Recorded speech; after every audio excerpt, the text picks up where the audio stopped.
Emilia Perez drama, the Brutalist drama, Justin Baldoni, the Lively drama everywhere. Oh, thank God I don't have any drama on my show. I just got Rocha. But we have a Fantastic Four trailer that's dropping. We have a Jurassic World trailer that's dropping. All the Super Bowl trailers are dropping before anything else. So we'll discuss that. We'll talk about that. There's a lot of things to discuss. There was a Royal Rumble over the weekend. John and I are on different opinions on who won said event. So we'll discuss that and more with your questions here today. Also, let's get into it. It's a Monday. I'm excited. It's the Kristian Harloff Show. Me and John Rocha. Let's do it.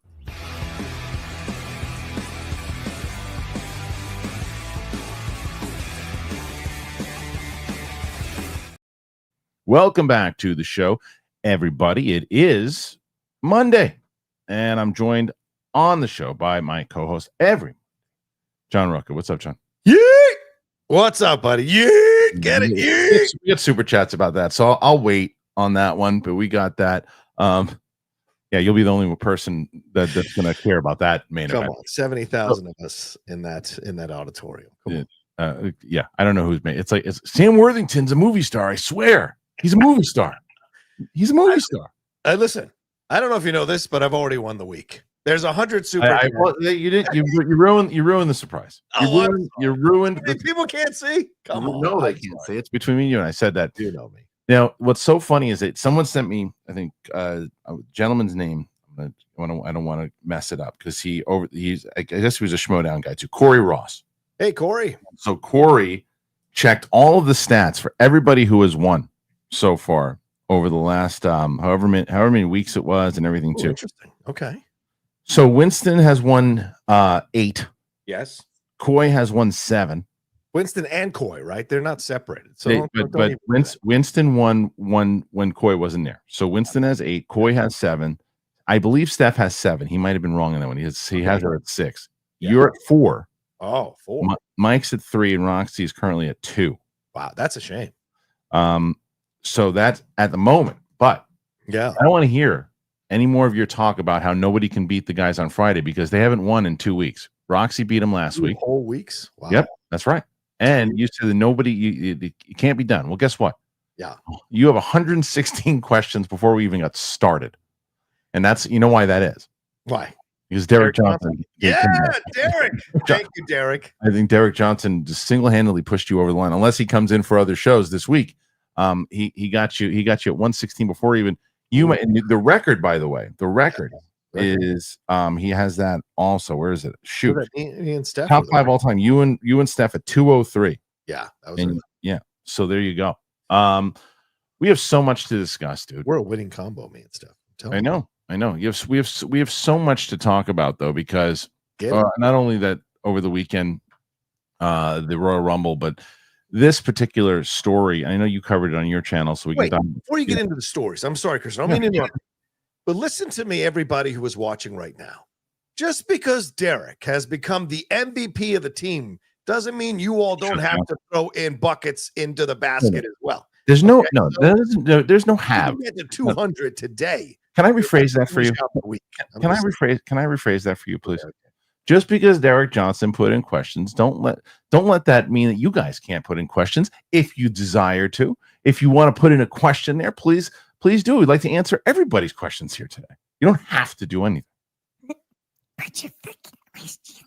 Oh, here we go. Big Coneys is coming in. We got it. I do. Someone animated him. I just haven't had a chance to upload him yet, but he is animated. I hear it. That's what I heard. Anyway, he is. All right. Anyway, listen. Let's get into this story because this story is a big one. Jim, I ain't begging for money. You're begging for money. Go ahead. Sorry. I'm getting out of the chat. I'm going to get out of the chat. Go ahead. Yeah, stop with the chat. That's why I don't like StreamYard. It's Monday morning. I'm sorry. I'm all hyped up. I had a good night of sleep. It was a good weekend. Let's go. All right, here we go. So this is the story. I know that this story you know pretty well at this point. Yes. So this is particular. This is, I think, what the hell? I don't know, Us Weekly or something. Why is Emilia Perez controversial? Come on, Hallmark, beat it. This is the game sometimes. Yeah. Why is Emilia the biggest criticism of the Oscar-nominated film? Here's all the stuff. Emilia Perez leads the pack of 2025 Oscar hopefuls with a whopping 13 nominations, but the movie has faced several different controversies. Karla Sofia Gascon is the center of the musical drama as a powerful Mexican mob boss who hires a lawyer to help fake her death and undergoes gender-affirming surgery. Gascon became the first openly transgender woman to score nominations for Best Actress at both the Golden Globes and Academy Awards. Directed by French director Jacques Audard, Emilia Perez premiered in May 2024 at France's Cannes Film Festival, where it immediately received a warm reception. Gascon, Selena Gomez, and Adriana Paz were honored with Best Actress, while Emilia Perez was given the jury prize. However, criticism came once the movie hit Netflix. The cast and crew are aware of the controversies, and the director has encouraged people to see the film before forming opinions. I would like to tell the people who are participating in this controversy that the film has not even been released in Mexico. They've not seen it. Also told CNN in the January 15th interview while discussing the backlash. So please, if you want to criticize the film, criticize it after having seen it. Then we'll discuss it. And here are some of the controversial stuff. There's the Mexican representation. Emilia Perez is set in Mexico and tackles sensitive topics like drug trafficking, gang violence, missing persons. Critics note that someone who hasn't lived in Mexico under such threats might not be the best person to tell such a story, and even some accuse the movie of perpetuating stereotypes. If there are things that Mexicans find scandalous in Emilia, I apologize, the director told CNN. It isn't just the subject matter that has sparked backlash. Gascon is from Spain, not Mexico. Paz is the only Mexican-born actor among the leads. The film is also set in Mexico, but Audiard largely filmed Emilia Perez in France. Yeah. Out locations at that time, I had every intention of filming the movie here. All of it, its entirety, its natural locations, but in the end, I couldn't. I even thought that when I couldn't do it in natural locations, I could do it at Churubusco Studios, he said. However, there were more financial facilities in France. Yada, yada, yada, yada. Next one. Questionable Spanish. Many Spanish-speaking viewers raised the eyebrows while watching Emilia Perez. Audiard wrote the script, and French singer Camille wrote the songs, and both had to work with a translator since neither spoke Spanish. Songs and dialogue have been criticized as stilted and awkward, and several social media users have noted that the English subtitles aren't exact translations. See, Gomez got criticized also. Trans representation. GLAAD called Emilia Perez a step backward. Trans representation. One article, the film was noticeably missing from the nominations for the GLAAD Media Awards on Wednesday, January 22nd. The honorees are commended for meaningful representation of the LGBTQ community. Many trans critics have cited various issues with the films, from the unrealistic portrayal of gender-affirming surgery to the way Emilia's transition seems to be equated to morality. Use of AI, I didn't know that. Sound designer Cyril Holt said an artificial intelligence company speecher was used to alter Gascon's voice for a song taking place before Emilia's gender-affirming surgery. The director wanted Emilia's voice to sound different. Now, the social media activity is the one that's really taken off. The film star received widespread backlash in January 2025 after past social media posts were surfaced online and have been translated by multiple outlets. Some of the posts, which went as far back as 2016, were written about Muslim people in her native Spain, along with criticism of George Floyd, who was killed by a police officer in 2020. Other messages took aim at several religions. Gascon also slammed the 2021 Oscars in a separate post. As someone in a marginalized community, I know this suffering all too well. I'm deeply sorry to have caused the pain. Gascon shared in a statement via Netflix, according to the Associated Press. All my life, I have fought for a better world. I believe light will always triumph over darkness. There's a lot more there, too, because I didn't mention that she took shots at her co-star, Selena Gomez. So, John, this is a mess. It's a big old mess. Yeah. What do you want me to say? What do you want to talk about? I mean, look, the first thing I think that we can address is that last week we had this big talk about the Brutalist. Yes. The Brutalist. This is child's play. I know, 100%. And it's the same AI program, Kristian. The receiver. So you've now Well, didn't we say this that if this came out, you're going to find out that other people did it also? It's just the first person to actually say it. I just started the Brutalist, by the way. It's excellent. It's excellent. It's excellent. So my wife and I have been watching. We started. We got first hour out of 17 hours of the film. But we're going to watch it. We're gonna finish. We both. She said to me today, she said, "That's a really good movie." So yeah, it is. So we'll finish that one. Emilia Perez right now, is on the ropes. Oh yeah, I mean, it might already be knocked out. Like, honestly, Yeah. there's so much drama with this because you didn't even mention what happened yesterday, which is yesterday. And by the way, great job breaking like laying the groundwork for all this, so people maybe aren't that aware of all the stuff that's been happening. This is massive news because if it was just a film with 1 or 2 nominations, not that big of a deal. 13 nominations puts a spotlight on it, and the backlash that's been happening for quite some time towards this movie. Now, she shut down her Twitter on Saturday after they found a tweet where she was, that's Karla Sofia Gascon, where she was saying positive things about Hitler, in essence, and saying like, you know, he had his point of view on the Jews, is basically what she tweeted. Oh, no. And then she shut the whole thing down. She put that statement out to Hollywood Reporter and on her Instagram saying that there's a nefarious campaign against her. Come on. And that no one's going to stop her from being a voice for the underrepresented. And then yesterday, without Netflix's approval, without Netflix's knowledge, without anyone's knowledge but her team, she went on CNN and Espanol and for an hour did an interview with one of their anchors there. And she basically steamrolled him through the entire interview, trying to get out her narrative on everything. He could barely get a word in edgewise. Again, not approved by Netflix, according to THR and Variety and Deadline, and said all this stuff to try to defend herself and save her brand. And again, claimed that there's a nefarious campaign against her. And then she claimed the Selena Gomez tweet was fabricated and someone hacked her account and put that up there. So she's like creating all these false narratives or soundingly false narratives to try to defend herself. And she's just flat out idiot, man. Just a flat out idiot in the way she's doing all of this. So bad, because it's like, it is one of those things. It's like, it hurts the mission, right? Mm-hmm. Where it's like, you know what? The reason that this is happening is because you guys don't like whoever. Right. 100%. That's what she's saying now. Like, no, that's not to say that doesn't happen, because it clearly does. Of course. But that ain't the case here. Yeah, no. You are doing some stuff that's flat out sucks. Yeah. And you're getting called out for it. We just had an editor talking about AI and like, hey, wait a minute, it shouldn't be nominated. It 100%. If that, they also did the same thing. Yeah. Plus, Adrian Brody wasn't tweeting out about Guy Pearce calling him a dirty rat. You know what I mean? So it's like, I think, and the other thing is, even before all the controversy, I mean, there was already controversy attached to this movie. Yes. I remember, like, when you guys were talking about it with RB3 and everything, the things that he was bringing up, and the kind of the earlier stuff that I read in that Us Weekly thing, that was already out there. But that wasn't taking away from it getting nominated. It got tons of nominations. Right. However, now with all of this attached, I think that voters are going to hesitate to vote for this movie, when there was probably a back and forth for a lot of voters between this and Brutalist. Yes. Right.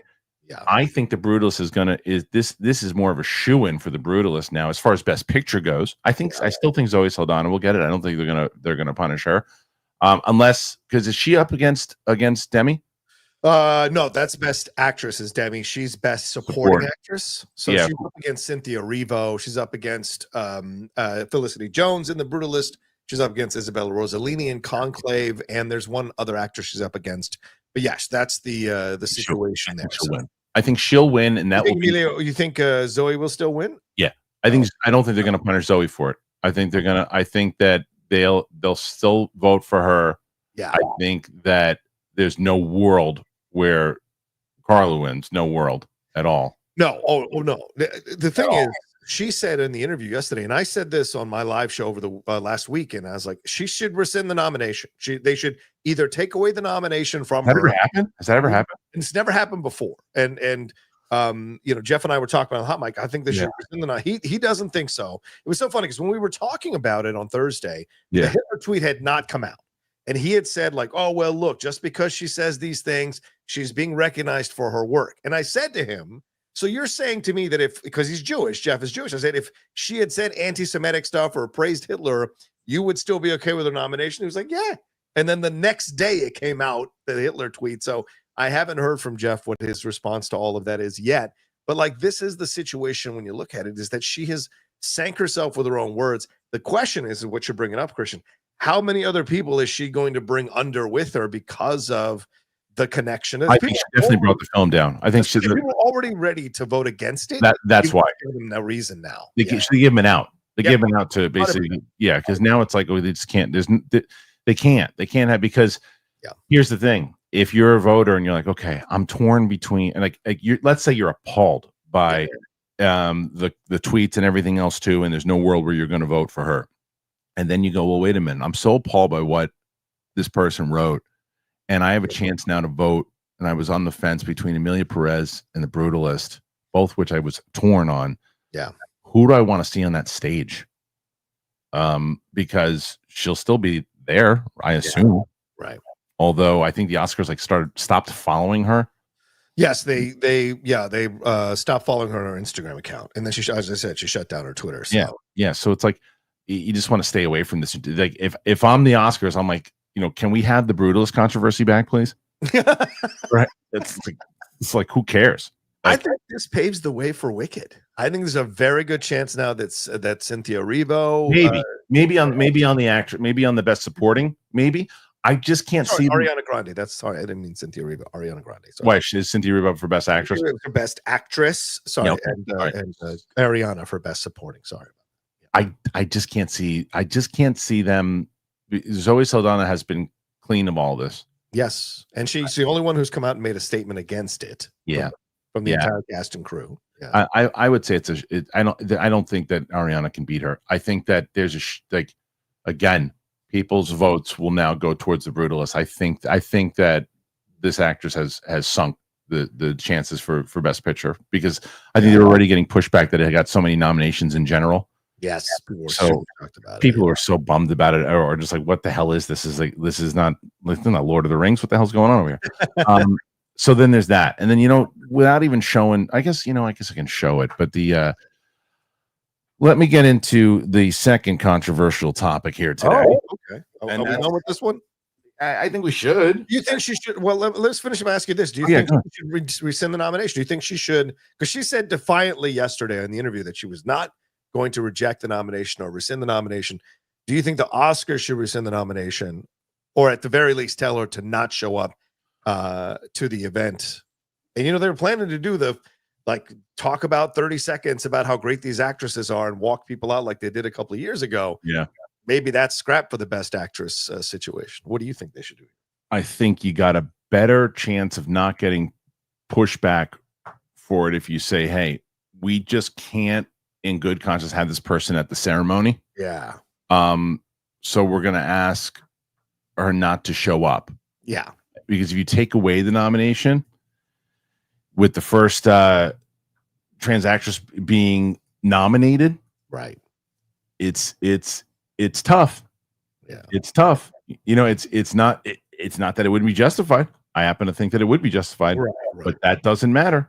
We live in a society that everyone's like, well, wait a minute, why are you doing that? Yeah. You're doing it. That was your chance. Oh, now I see why you're doing that, because maybe she was right. Maybe it is a hit thing. Yeah, and it's and it wouldn't be, but that's what would happen here. Yeah, no, it's fair, totally fair. But anyway, let's get to something less controversial. Blake Lively and Justin Baldoni amends It Ends With Us lawsuit with new allegations about Deadpool and Wolverine's Nicepool. What a ridiculous story this is. It's hilarious. The legal battle between Baldoni and Lively rolls on, with the It Ends With Us director claiming Ryan Reynolds targeted and bullied him with Deadpool and Wolverine inclusion of Nicepool, aka that movie made $1.4 billion. Can we get any of it? Let's try. Yeah. After clashing on the set of It Ends With Us after Blake Lively's feud with co-star and director Justin Baldoni has led to multiple lawsuits being filed. Those feature almost endless charges and counter charges, but boil down to Lively accusing Baldoni of harassment, retaliation, with Baldoni saying the Green Lantern star has defamed him. I think they just defamed him by saying the Green Lantern star. Basically. Yeah. This weekend, Baldoni has updated his lawsuit against Lively to add various claims. Full breakdown can be found on a newly launched website, including accusations of bullying from Ryan Reynolds via Deadpool and Wolverine's Nicepool. Baldoni and his lawyer argue that Nicepool was created by Reynolds to mock and bully him. Reynolds portrayed Nicepool as a vicious caricature of a woke feminist before concluding the character's arc with his violent shooting death at the hands of Lady Pool, a character voiced by Blake Lively. Goes on to claim that Nicepool was intended to be a transparent and mocking portrayal of Reynolds' warped perception of Baldoni. The suit also alleges the Nicepool scenes were shot in January 2024, not long after an ambush at Lively and Reynolds' apartment, which saw Reynolds allegedly berate Baldoni and demand he apologize for the things he asserts he never did. Much has been said on TikTok about Gordon Reynolds receiving a thank you, and it ends with us credits as Ryan's fictional brother was later credited with portraying Nicepool in Deadpool and Wolverine. Trial isn't expected to begin until early next year, so this situation isn't likely to be resolved anytime soon. Insiders believe that this only decisive victory for either side will salvage their respective reputations. Sean Levy directs Deadpool and Wolverine, which all that more and more. All right. So here's the tough thing with this. Okay. Question one. Sure. Do I believe that Nicepool was a mock at Justin Baldoni? My answer, yes. Mm-hmm. Yes. Question two. Okay. Do I think that this is provable? No, I do not. Okay. I do not think it is provable. You can point and say as much as you want. No, well, look at this. Look at this. Look at this. I have friends that do that also. I have things that we created this to do that. There's no... You can't. Plus the fact, here's the other thing. Who brought this to the attention of the public?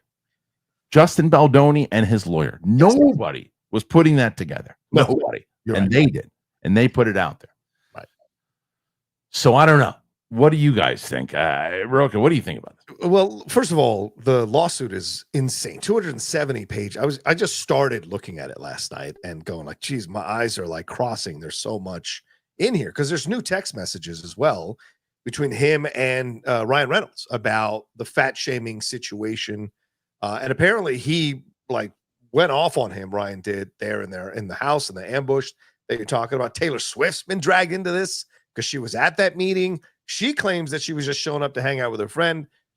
Justin paints it that she was brought in as extra muscle in essence to try to intimidate Justin Baldoni. And so there's a lot of ugliness here in the behavior of Ryan and Blake. It feels like the high school cheerleader and the high school quarterback got together to browbeat the nerd, except the nerd is kind of a jerk off himself in ways. Right. So there's nobody clean in this. But right. You asked the second question, which is like, well, how's this provable? Well, Baldoni and Brian Friedman, by the way, who's a lawyer you don't want to mess with in Hollywood, they have asked both Disney and Marvel and they're to save all their text messages and emails with Ryan over the Nicepool character. And they've even reached out to Tim Miller, the director of Deadpool, the original director of Deadpool, to get communications from him and Ryan about how Ryan treated him through the process and got him kicked off Deadpool. Well, they tried to do that with TJ Miller. Bring all this stuff in, man. They try to do it with TJ Miller also because he's got the bad relationship with him. But the problem is that TJ Miller's got enough problems on his own that nobody can really take not a clean one to go after. No,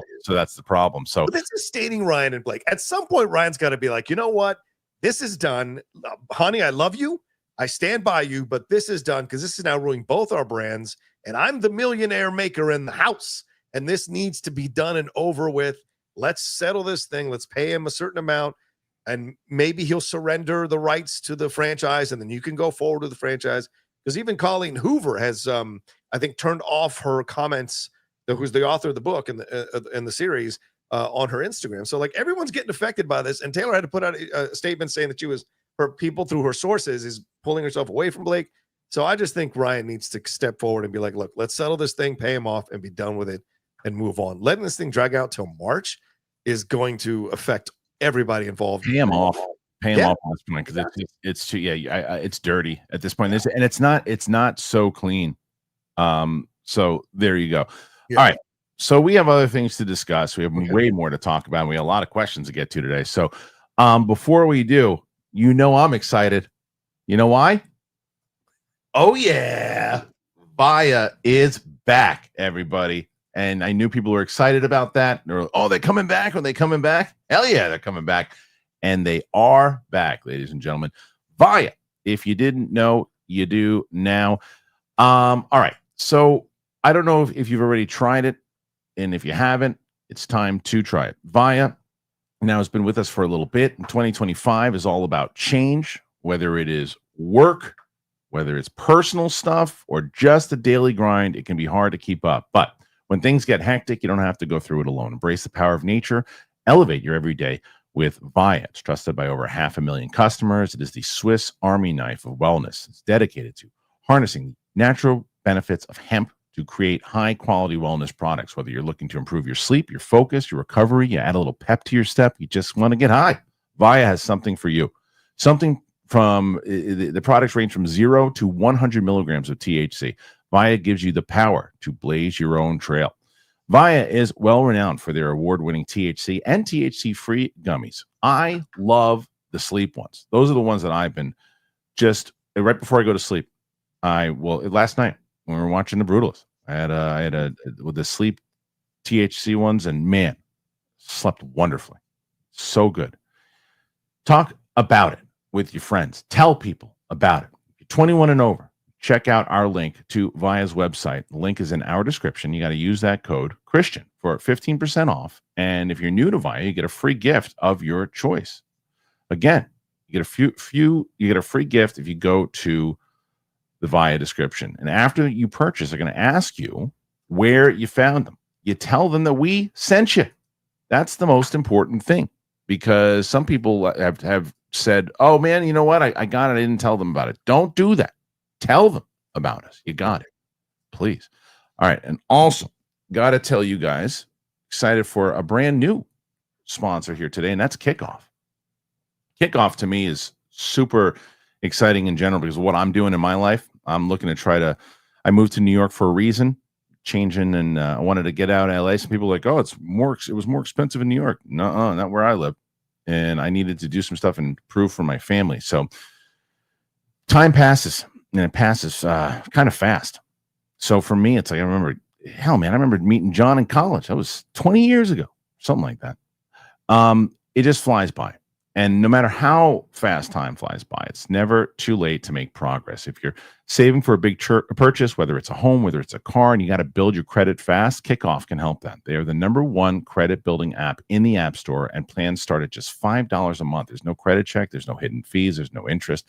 So for me, it was a matter of just building up that credit, making sure that, when you want to try to get a loan for a house, man, that's what you got to do.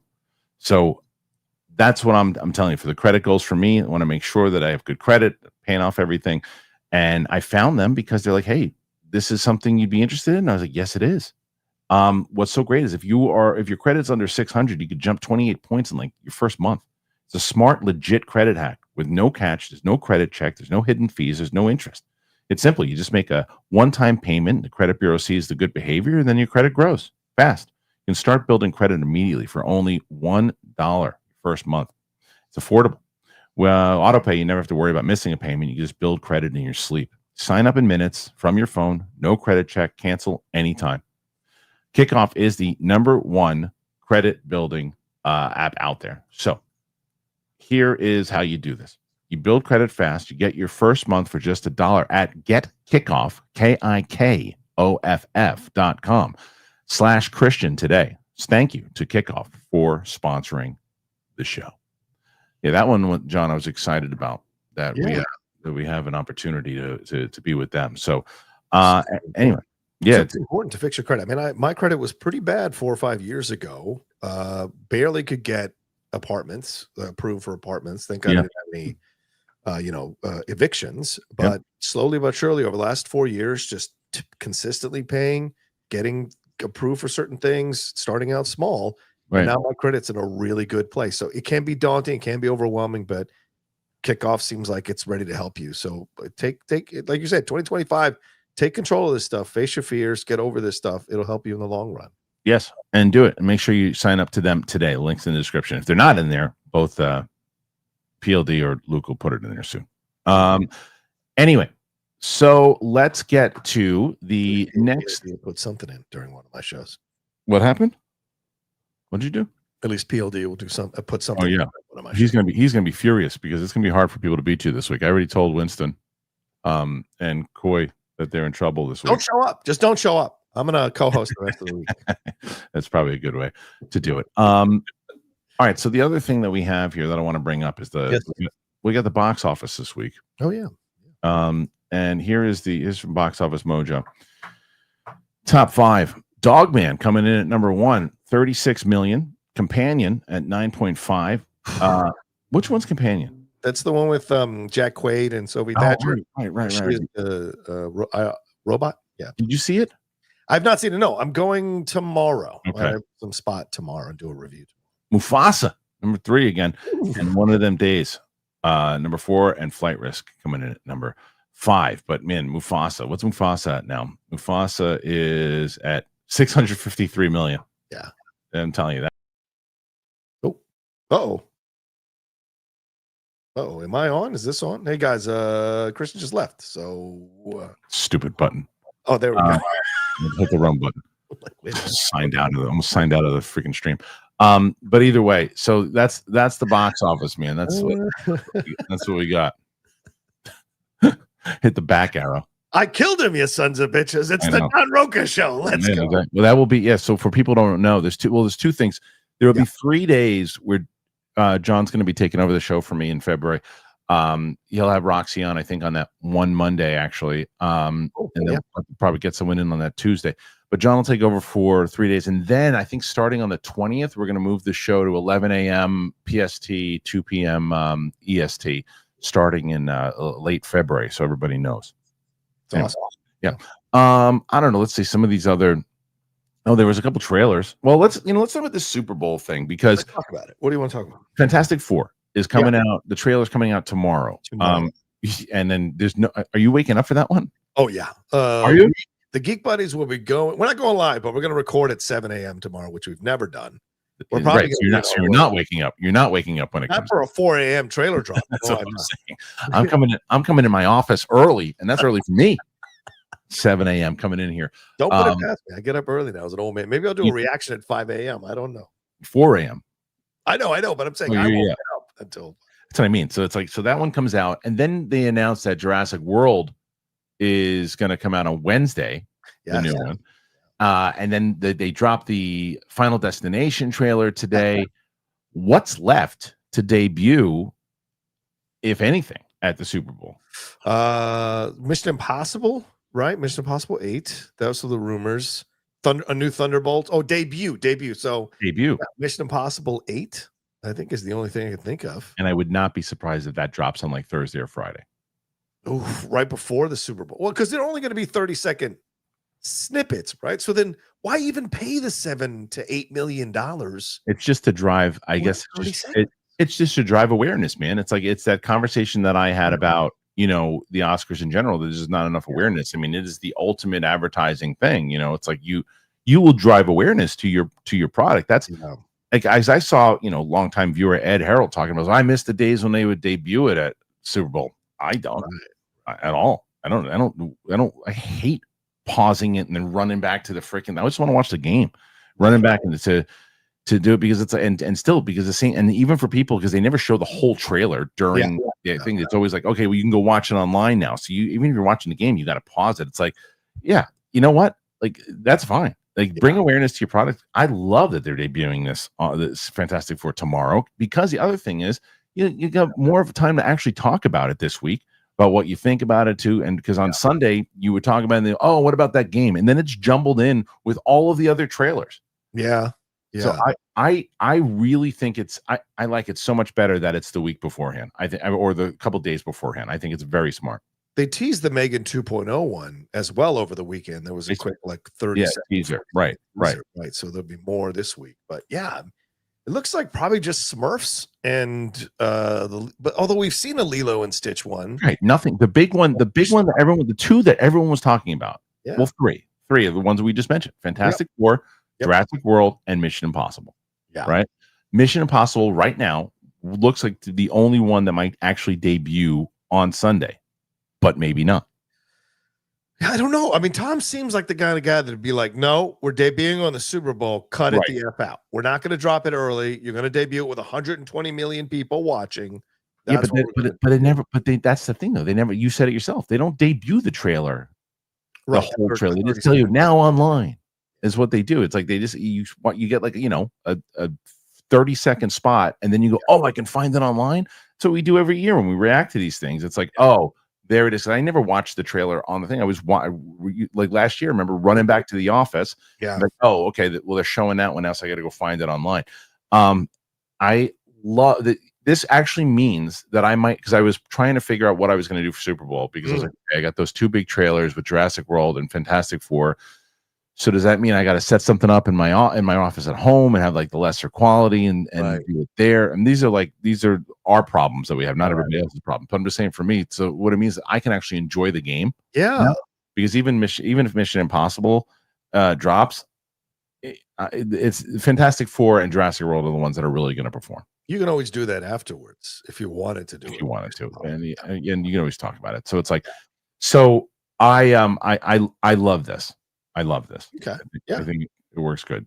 Yeah. I mean, it does make it, like, for me personally, because I am a big NFL fan, to be able to sit at home, like, because the TV's right here, literally in my office right here. I can watch the Super Bowl now without having to, stop and react and then catch up on the game or whatever. So it is very convenient to have these trailers drop ahead of time. And I think it lets people just relax. Do you know what I'm saying? And start the conversation online when those things go. So yeah, it just makes sense on so many levels for us, I guess. But I think it does say something about the Super Bowl and the way they approach trailers now, and the 30 seconds and all of that. So maybe that's the new, because I mean, Superman skipped. So maybe this is the new way forward, almost like Comic-Con, right, Kristian? Like less and less studios are debuting their stuff there. But they didn't skip, though. Other avenues, They didn't skip. They skipped the game itself. They didn't skip the day. Right. Yes. They're going to be doing something at that doggy thing, which makes sense in general. Yeah. And that'll be the conversation in general. Right. And then people will be talking about that trailer leading into the game itself. Right. Or whatever it might be. And that's the one that I probably will have to come to the office for. I forgot about that. But yeah, so that's a bigger thing in general. But they're not doing it at the game itself, because I don't think I just think we're past that point where it's like, oh, everything's going to debut that day. They want to get the word of mouth out there earlier, and they should. It's the lead up to it, and then it's like when you drop a trailer in general online, and then that weekend you see that trailer on the big movie releases. Yeah. It's like the same thing. It's like, okay, the big movie is essentially the Super Bowl, right? I refuse to call it the big game. So stupid. Makes no sense. Makes no sense. What?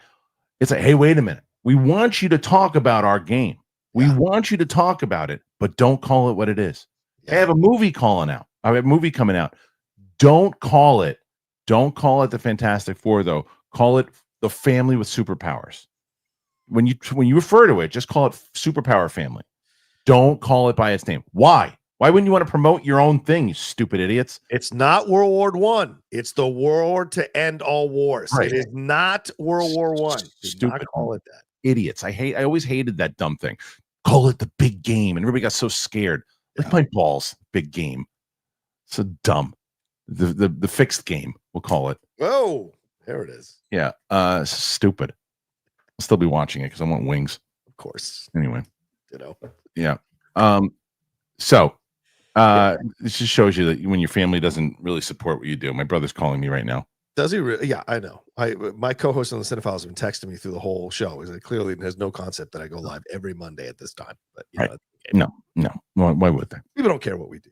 Jesus Christ. Nobody in our families cares. What the hell, man? No one cares. Just because it's hilarious. My brother is having a blast right now because there was a mistaken text politically in the within a family text. There was someone in the family texted this big long diatribe, to which the response on the chain, a group text within the family, to which someone else said, "What the hell is this?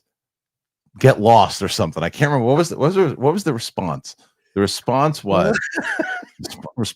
was hilarious. Where the hell is it? Wait a minute. That's funny as hell, man.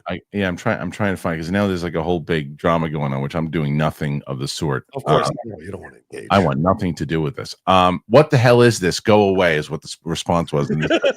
Wrong text chain. I'm Yana, and no, I'm not going away. These are all facts. And I'm like, get me the hell out of there. I want nothing. My brother sends the Michael Jackson popcorn thing. I'm like, no. I'm like, absolutely not. And I wrote too because it's happening. Yeah, so and I wrote to my wife, and I said, "This is hilarious." She goes, "Not funny."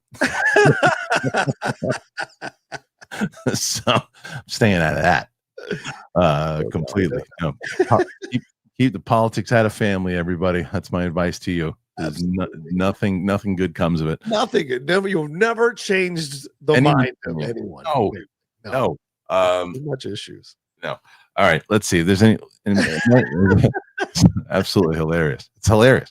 Captain Marvel star, reflects on the role. We heard the same thing. And F those tariffs. Son of a. Right. I don't know if there's anything else really too big going on. Royal Rumble? No, anything? Right now? The Rumble, there's a super chat about the Rumble. So I figure we want to wait on that. Okay, fair. I figure we would get into that. Okay. Fair. What about the trade? Do you care about the trade at all? We can talk about that also when we go into this thing. Okay. Yeah. So, I mean, I'm trying to think. I don't really think. I mean, did you get your screening for Captain America? I did for the 11th. Yeah, same. So I'm going to see it on the 11th as well. But the embargo doesn't drop until the night. I'm going to see it in the morning. Oh, nice. Yeah, that'll be interesting to see. We only get one time. Yeah, let's see. Megan, I didn't watch that. Oh yeah, you know what? Here's the other story we can cover. Sure. Xolo Mariduena is talking about Blue Beetle. Yay. And we didn't really know what was going on with him, right? So here's this story. Xolo Mariduena teases 2026 debut for animated series and addresses his DCU future. Blue Beetle star Xolo Mariduena has shared a huge update on DC Studios' upcoming animated series featuring Jaime Reyes. And is it Jaime or Jamie? I always forget. Jaime. It is Jaime, right? I was right the first time. Addresses his live-action future as the hero beyond that. Last summer, the news broke that DC is moving forward with an animated Blue Beetle TV series. The show is already in development. The announcement was made with Miguel Puga said to have started working on the project months before. He'll serve as a showrunner while Christian Martinez is writing the series. Angel Manuel Soto and Garrett Donnell Alcier, director and screenwriter of the 2023 movie, respectively, executive producing alongside John Ricard. Let's see.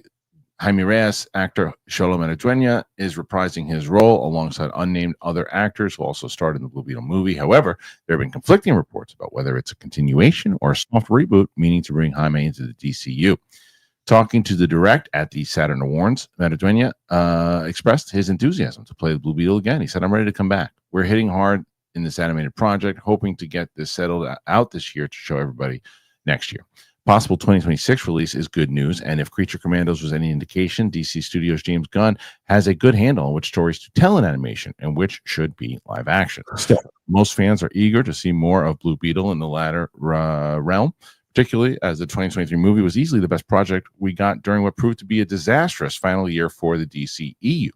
Asked if he's spoken to Gunn about suiting up for real, he said, look, he's got his hands in the kitchen. I don't want to walk in while the chef is doing his thing, but I can say that once they're finished with this 3-course meal, I'm ready. And look, I have no reason to believe that he's lying. Like, whatever, we're adults, say whatever you want to say. I'm just happy to have done this one first and continue to spread the word about that while we get the second one drafted up. Okay. What do you make of these comments, John? I think Xolo delivered some really smart political comments, which is basically, and I don't mean political in the way you just presented. I mean political in terms of, like, he knows how to play the game. He's very clear now about how to play this game in the situation. He knows he's in service of the piece. He doesn't have to speak out of turn. He doesn't have to say at a con, well, I'm best friends with the producer, so I hope they continue me in the new DCU.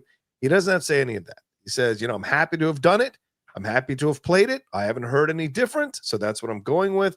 Looking forward to doing this one thing, and hopefully when that's all said and done, they'll look at me to do the live action thing. So he's very clear about what is going on here, and he's not speaking out of turn.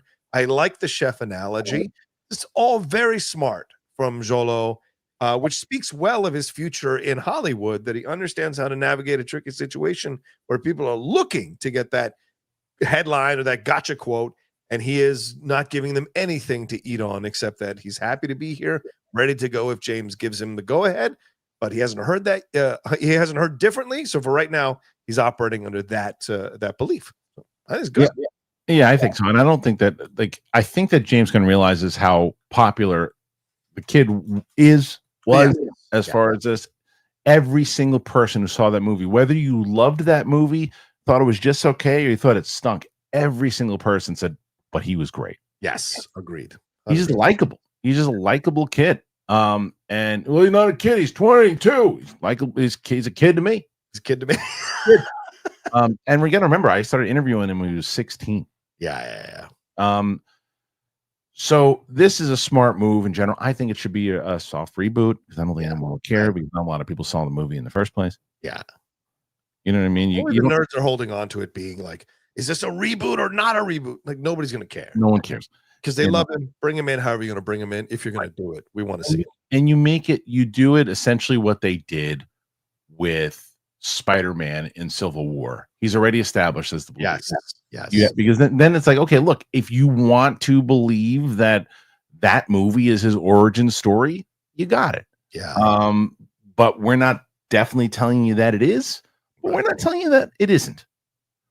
But nonetheless, you keep him involved. I also think it fits what James Gunn has been saying, right, Kristian? The idea that this is a world where superheroes are already around and have been around for quite some time, right? So the way that the Blue Beetle movie ends, it alludes to Ted Kord still being alive. And so that means a Blue Beetle has already been in this world that James Gunn is profiling. And so a new Blue Beetle being in it makes sense because the old Blue Beetle can come back in some way and could be very interesting. So it fits the aesthetic that James Gunn has been saying and promoting the whole time, talking about his version of the DC universe.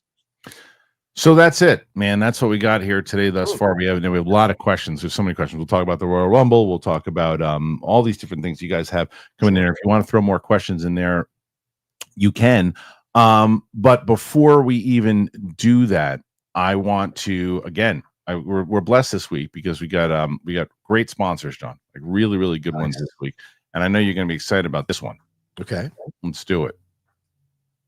DraftKings, baby. Hey, that is right. And Buffalo. That's right. Everybody's favorite slot game. It is live on DraftKings Casino. You got to hit the reels wherever and whenever to play for Wild Western wins. New players can play $5 to get a spin on the mystery wheel for a shot at up to $2,000 in casino credits. You got to download the app and then you sign up with that code Harloff. Join the Stampede with Buffalo on DraftKings Casino now. The crown is yours. If you have a gambling problem, call 1-800-GAMBLER in Connecticut. Help is available for problem gambling. Call 888-789-7777 or visit ccpg.org. Please play responsibly. 21 plus. Physically present in Connecticut, Michigan, New Jersey, Pennsylvania, West Virginia. Only void in Ontario. Eligibility restrictions apply. One per new customer. Play $5 and spin wheel to receive between $10 and $2,000 in non-withdrawable casino credits for select games that expire in 168 hours. Terms at casino.draftkings.com/promos.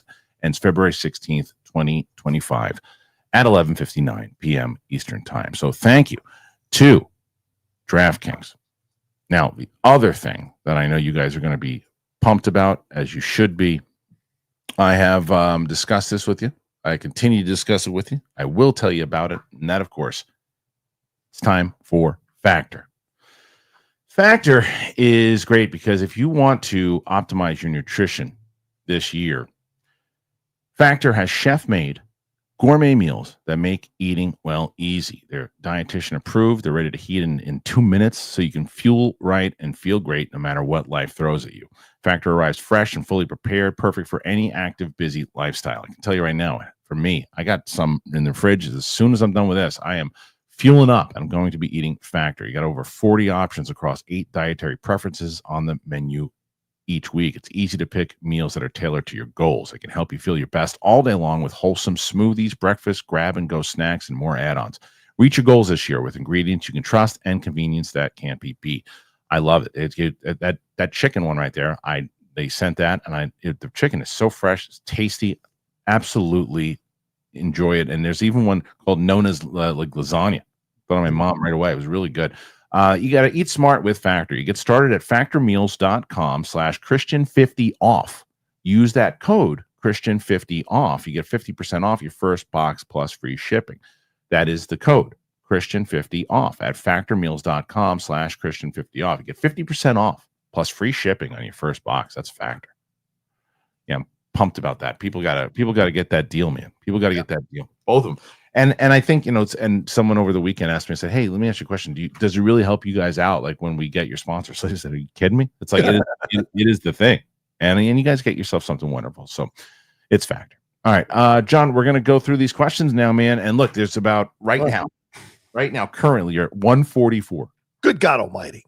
Why does it say 40? Oh no. What happened? Oh no. What are you seeing? How many questions do you see? 128. 128. Okay, you're gonna have to keep the count. Because when I did that stupid thing when I signed out. Oh yeah, restart all over again. And it restarted. Do you want me to read them? Is that what you're saying? No, I can read them. I hope I can read. Can I read them? I don't know. The first one I have is Mr. 101. Oh my goodness. I think that is this from 11? No, actually, I think a lot of these are starred from 11. Okay. So I'll see. You might have to go through some of these. So what's the first one that you have on? And Derek, Mr. 101. I have Mr. 101. But, oh my goodness. Yeah, you know what? Can you take over here today? And can you run from the beginning? So basically all you got to do is you scroll through the beginning of the chat itself all the way to the top of it. Right? And it should be the first one if you see it. Oh man, that really messed me up when I signed out. all the I could so you're gonna have to okay. Yeah, I guess so. When it comes to Derek's ones, you can literally just okay. He knows. You just highlight it and move. You don't have to address it every time. I can't bring them up on the screen though. Oh, son of a bitch! This is gonna be tough. Right? Oh no! Which hosts? How did I lose all these freaking things? Now let's see if I can go. Let me see if I can bring them up to see if I can go back to the chat at the beginning here and see if that's the case either. It's got to be. Thing you can do is possibly share the screen and go all the way up to just go into our live show and go. That's what I'm looking to do. I'm looking, but I think that the problem with that also is it cuts off at a certain time. Oh, all the questions are. I don't have the questions on. I don't have all the questions. Right, because you came back in. They came back in. So, you know what you can do? We'll start. I do have from 11:06 a.m. I have some of these, so I'm going to try to do as many as I can. If I'm missing some, John, that you see that I missed, yes, then we'll do that. But what a bummer that was. Yeah. So Derek put in a ton, and he knows he put in a whole bunch of them. So the first one is Al Rencha, who says, "I still don't know how Sam stands up to Red Hulk." I think that'll be explained, obviously. That's why we have a movie. What are you talking about? Why do you want to know ahead of time? Yeah, I think you have to explain that. Otherwise, it doesn't make any sense. It can't just be the Shield. Yes. Carlton Rudder, London Calling, Kristian, A Complete Unknown was great. Couldn't get to Saturday night, but Companion was also a great surprise. Tonight, September 5th. That's a great one, too. Yeah. I like that one too. September 5th was a good one. Saturday night's on Netflix. Y'all should watch it. Speaking of which, I was watching the doc on the music. By the way, the 4-episode SNL doc series on Peacock is great, and the music one that just dropped a few days ago from Questlove is fantastic. So if you're an SNL person, watch those documentaries. They're a lot of fun. This one is JMZ 1121. Not movie news, but Luka to the Lakers. Hell yeah! So are you? You know what's funny, John? I went out and met my friends at a bar in New York, and we were actually watching the Knicks versus Lakers. My buddy had placed a bet on the because of the injuries, he thought the Knicks would win. Yeah, and the Knicks had like a 10 points, and he did not win. But that trade broke like after we got back or something or two. Yeah. So crazy. What'd you think about that trade? It was shocking. Like I tweeted it out. I was watching. I got the new season of Reacher. I got the screeners a little early. I was watching it, really enjoying it, and then I got this alert because I follow Shams on Twitter, and I got the alert, and I was like, "What?" And then went in there, and people were like, "Oh, you've been hacked! You've been hacked! You've been hacked, Shams!" And then he retweeted and said, "This is real. I've not been hacked. This is actually the trade." And then ESPN tweeted it, and that's when I was like, "Oh my God, this is real!" And man, a lot of people are very upset about this that are not LA Lakers fans. Yeah. Our brother Winston A. Marshall was very emotional about this, been tweeting about it for the last couple of days. Huh? Why is he emotional? Because he's a Mavericks fan, and he really loved Luka, and Luka going to the Lakers. Although now Winston will be able to see Luka much more than he would in Dallas. Yeah, don't worry, Lou, if it's anything like the Dodgers, he'll be a Lakers fan within 10 minutes. Laker fan overnight. Yeah, but no, a lot of it. But it was just because the way it all came together, and there's a lot of suspicions about stuff going on, backroom deals, and so there's a lot of a dark cloud over this trade in many ways. But the Lakers have set themselves up again, and LeBron now is kind of like the odd man out. Luka's the new superstar coming up, so we'll see what happens. Okay, so let's see. Next one here. What's more shocking, the fact that this is happening, or that family political text is blowing up, and I don't want anything to do with it. All right, Shay Markel. Anyone surprised to hear that Sandman was canceled? Was it canceled? I'm not surprised, and I hadn't heard that until just now. But I'm not surprised because of all the Neil Gaiman stuff. Yeah, we talked about it Friday on the Geek Buddies. Yeah, they had planned to only be 2 seasons, but there was the possibility of more. So in essence, what Gaiman did was give them the out to cancel it after 2 seasons and be done with it. There's still the 2nd season. It is going to come out. They're going to put it on Netflix, but yeah, they're pretty much done. And those Gaiman allegations were it's like you cut and run at that point. If you're Netflix. Shay Markel, you guys see the Fantastic Four pre-teaser trailer? Yeah. It's cool. A bunch. I like the way it was filmed. I right away felt like I was in that time period. Yeah, 100%. Yeah, 100%. DUI champ, Brother Rocha, have you had the time yet to peer into your toilet bowl and see Star Trek Section 31 floating around, still unflushed? Is that bad? This is so tough for me because I don't want to watch a bad Star Trek movie, but then it's only 90 minutes. But our brother Jason Inman was involved with it, so there's a lot of feelings for me because it's getting destroyed. But I will watch it. I just got to find those 90 minutes to sit down and watch it. But yeah, and also I don't want to see Michelle Yeoh in a bad movie. So that's the one. Okay, I know what it is now. Yeah. Right. Ewok, James Norton just cast as Ormond Hightower in House of the Dragon. Yeah, interesting. I like James. Good actor. Interviewed him once. Very good guy. James, what was he? I don't know if you've seen him in anything. There's a lot of shows. Yeah, I don't know. He looks familiar, but I don't know the show. Okay, well there you go. So they cast well over there. Yes. Derek Johnson, who put in so much today and pushed John to like whatever it might be. Derek Johnson saying, for anyone complaining about my donations, you must be new to this community. Here's $10 for your tears. I'll donate more. I love that. Derek has been missing in action. He's back, and he came back in an absolute whirlwind. Derek is my Captain America. He's right. my super soldier. Yeah. Shay Markel, I got to be honest. I was sure that Jonathan Major's magazine dreams would never see the light of day, but I guess he's on his climb back. I told you, this is a business where, there's an opportunity to be forgiven with certain things, and it'll take some time. He's got the talent. He will be back. He won't be in big, huge movies yet, but he will eventually. The trailer looks fantastic. He looks great and unsettling in the trailer. And the people there's people who provide an avenue now, like you saw. There's the same people who did Sound of Freedom that are putting out this trailer, putting out this movie. So there's avenues for people who've been quote unquote canceled for whatever reasons, for them to find an avenue in Hollywood to put their stuff out there. So this is the path that Jonathan is walking now, and the trailer looks super unsettling. Jake S. Votes should always go to best regardless of the offset actions. That said, I don't like the movie. I mean, I understand that. But it is something else, as much as Oscars as anything else too, it is also a brand, right? Yes. And that, what were they going to do? Like, if Will Smith would have smacked Chris Rock a week before, he probably wouldn't have won. If he had smacked him during the voting, he might not have won. Right. 100%. Right. So it's tricky. It's tricky. I think it's ridiculous. I think it's to say it should, because Kristian, obviously you feel differently than I do, but I think the offset actions absolutely matter, and they matter in every arena of life. So why should they not matter at the Oscars? I don't feel bet on baseball. Yeah. You don't take HGH. You don't beat up your wife and beat up your kids and expect to get into Hall of Fame. You just don't do that while the voting process is going. Yeah, I don't necessarily disagree with you at all, actually. Shay Markel, shout out to Derek Brinkstruck Johnson. Matt Sinister McCall, Beth Snyder. Emilia Perez nominated for Nobel Peace Prize. The Brutalist has an intermission because people were peeing their pants in test screenings. That's what I loved about watching it last night. I could just tell you, pause it. I gotta go pee. Yes. The best.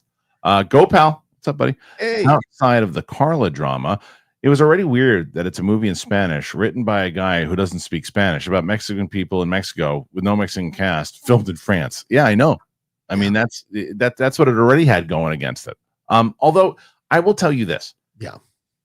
That is where the previous question about, well, what does it matter if it's offset, right? Here's where I might be on a different page than other people. Okay.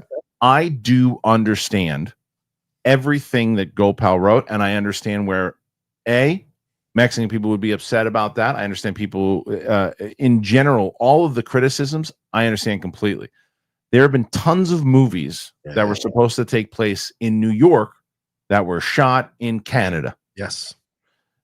Doesn't mean that I don't, because I'm a New Yorker, I don't think that it shouldn't be nominated because they were shooting in Canada. Yeah. Which is like, well, it's a different country. Yeah, it's a different country. It's a different country. They were shooting in different thing.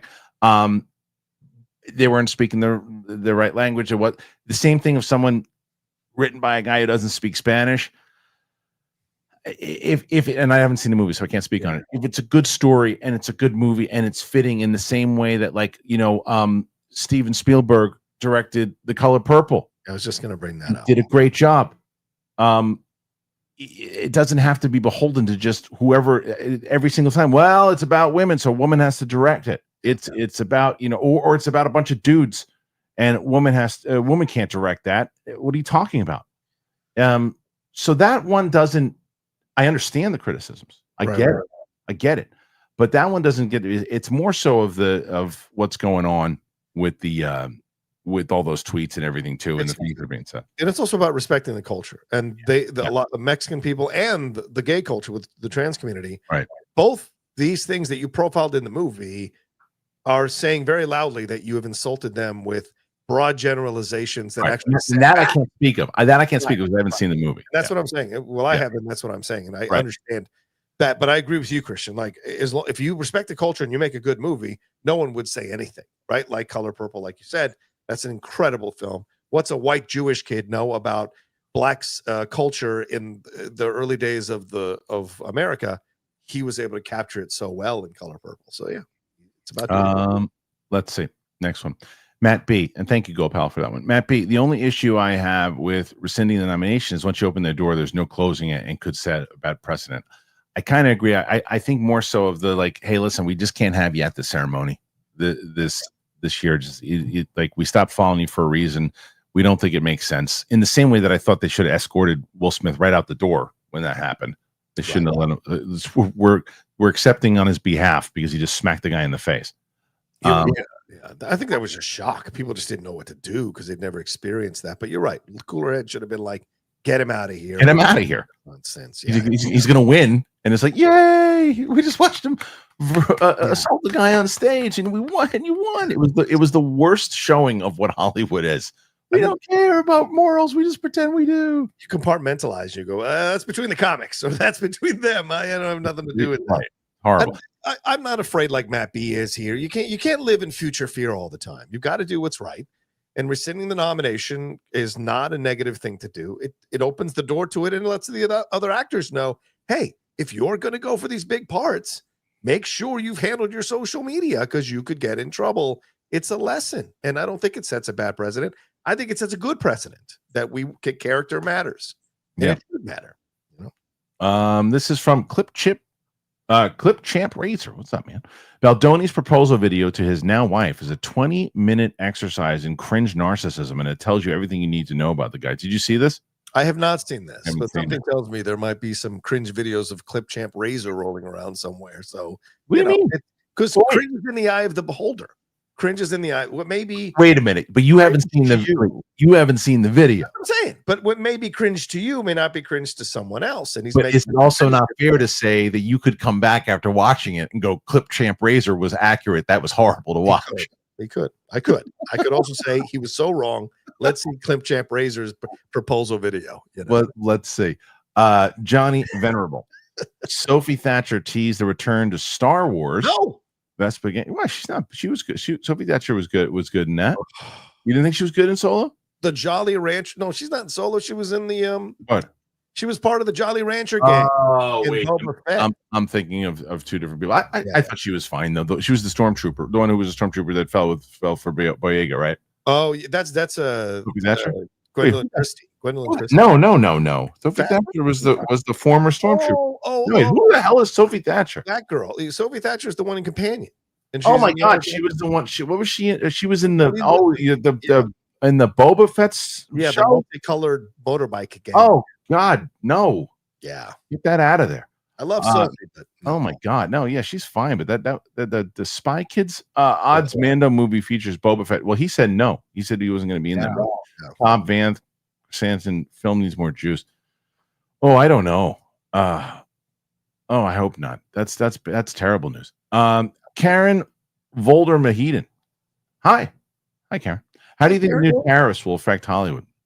I think that it'll just force people to not shoot outside of it'll make more people shoot in the sound stages in the States. I think it'll happen. What do you think? Yeah, I think we don't know yet because I don't know how much we get from Mexico. I don't know how much we get from Canada.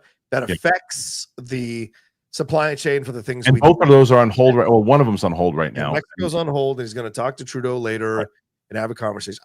This is all show, in my opinion. It's all the ringmaster leading the circus. But I don't think in the end the tariffs are going to be anywhere near what he's projecting. And I think they're just trying to do something to please their base. But in the end, there'll be something smaller. Everything will go back to normal or somewhat normal. And we go forward. So I don't expect it to affect Hollywood too much. That those fires, I do expect to affect Hollywood quite a lot going forward. Cupcake Bliss. I don't think the Academy will rescind their vote on Emilia Perez because people will cry free speech. Strands, etc. I think her comments are disgusting and shouldn't be at the Oscars. I'm with you, Cupcake Bliss. I just think it's too sticky to rescind it right now. I just think it's because of all that of whether they're in their right to do that, different conversation. Because I think that we're both on the page. If they did it, we'd be like, I get why they did it. I just think it opens up too many doors that are just hard to close. Yeah. Mike Joyce. I saw Silence of the Lambs in the theaters over the weekend. That's cool, but love it. But how did that win Best Pick? Because it's damn good. Yeah, it came out a year before the Oscars. Did it stick with people the whole year, or was '92 poor Oscar movie year? No, it's what I've been talking about. It's just a different time, man. Like it, you got to. First of all, there's not as many movies that come out in that year, like as that there are with all the streaming stuff and all the different platforms and this barrage of movies that just come out. It's like if a movie hits, you remembered it in the beginning of the year. It's like, okay, it hit. Silence of the Lambs, people were talking about it. It was quotable. There were big, huge moments. It then came out on HBO a year later, or whatever it was. And so it was in the conversation. So it never really went away. So that's, if you mean how did it go sticking there because it was early, it's a different time back then. What I was going to say, Mike Joyce, 2025, 8/1991. Movies stayed in the theater much longer in 1991, especially really good, dramatic, adult R-rated fare. And the Hopkins thing became a pop culture character that everyone was imitating for months afterwards. So it stayed in the pop culture zeitgeist all the year. And 91 is a strong year for movies. So, it definitely earned its nomination and victory. Danny Dank. What's up, Danny? Thoughts in Baldoni putting up that website? Hey, I don't know. I don't know enough about it. He's got to defend himself. I think there's nothing wrong with him putting up the website, outing all the text messages, videos, outing all the footage, outing all the back and forths and emails. Yeah. Nothing wrong with that. And if you want to go and take a look at his defense of himself, it's right there laid out. So nothing's nothing's being held back. And he's providing proper context for the accusations. He's also trying to go up against, two powerhouse people. Exactly. You go up and look, getting accused of sexual harassment by a strong woman who's got a super successful husband who wants to crush you. That's a tough situation in Hollywood when you think you're innocent. And so I think he's got a right to prove his innocence through that website. All right. Here's the next one. And John, I'm gonna rely on you to see if I missed any. Okay. Hank Pym, thoughts on Companion? Sophie Thatcher is a star. I didn't see it. and then John's going to see it soon, so we haven't had a chance yet. What's your favorite Super Bowl commercial? Wasn't the Rocky that's Brisk baby? Wasn't that a Super Bowl commercial? Was, right? Brisk iced tea. I think it was. I love it, and I used to love the celebrity the death fights that they used to do. Oh yeah, those clay fights, celebrity death match. I used to love those things. Let's get it on, Mills Lane. That was the best. Yeah. You have any ones in general? Probably the Dunkin' Donut one that Ben just did, and they teased a new one where they have Casey Affleck coming in now, and now they've got Jeremy Strong. So I saw the Ben Affleck and not Ben Affleck, the Casey Affleck and Damon one. That was a good one. It's been a long day, guys. We got it's good. Matt B, what will wind up being more rigged, the Super Bowl or the Grammys? I didn't even watch the Grammys. How are the Grammys rigged? I didn't even watch the Grammys. Did you see? I'm sure you did. I watched the last hour and a half last night. The only thing anyone's talking about with the Grammys is that whole Kanye West thing that happened. Oh my God. What the hell was going on in that? Everything about that from the second, here they are, they're posing on the carpet. Yeah. And then he just looks and he's like, yep, now's the time. She drops. She's wearing nothing. You can see everything.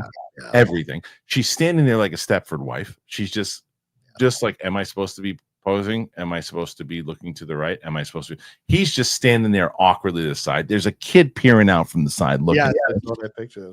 And then they just get in the car and leave. Yeah. That's the only thing I knew about the Grammys. These are the things that when the right wing and MAGA and Trump people talk about how much they hate Hollywood and celebrity culture, I agree with them with things like this, because Jaden, was it Willow Smith showing up with a damn house on his head? And what was that? All that stupid attention needing crap. It's so frustrating.